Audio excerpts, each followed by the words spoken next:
अस्सलाम वालेकुम नाज़रीन, मैं हूं कामरान ख़ान और आप देख रहे हैं शो न्यूज़। आपको बताते चलें कि 2013 में जब जनरल रहीम शरीफ ने कमांड संभाली और आर्मी चीफ़ के अहदे पर वो जो है उनकी तैनाती हुई, उस वक्त से मैं ये कह रहा था कि जनरल कियानी की जो जमहूरियत के साथ एक वाबस्तगी है, जमहूरियत को जो वो अहमियत दे रहे हैं, वो बड़ी बेमिसाल थी। उसके बाद बहुत सी कॉन्स्पिरेसीज़ हुई, जनरल कियानी के ख़ानदान को भी बदनाम करने की कोशिश की गई। उसके बाद जो है जनरल रहीम शरीफ को बदनाम करने की कोशिश की गई बहुत ज़्यादा। हमने देखा कि फिर पनामा का इशू आया सामने और बहुत सी सियासत हुई, कॉन्स्पिरेसीज़ आई, बहुत सी थेरीज़ पेश की गई। और आज जो पाकिस्तान में एक नया ट्रेंड आया है जनरल इशफाक परवेज़ कियानी की तरफ से, उन्होंने जो है ज़िम्मेदारान को ओहदों से हटाया है।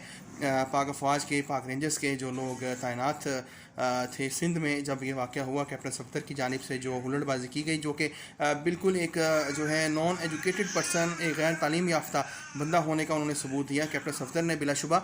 लेकिन उन्होंने उन ज़िम्मेदारान को जो है हटाया ओहदों से। ये एक नया आगाज़ है जमहूरियत के लिए। अब देखते हैं कि आने वाले दिनों में फ़ौज की जानिब से ये जो एक नया जेस्चर दिया जा रहा है, इसके बाद जमहूरी क़ुव्वतें फ़ौज की जानिब अपना रवैया दुरुस्त करती हैं या एक नए मार्शल लॉ का इंतज़ार करती हैं।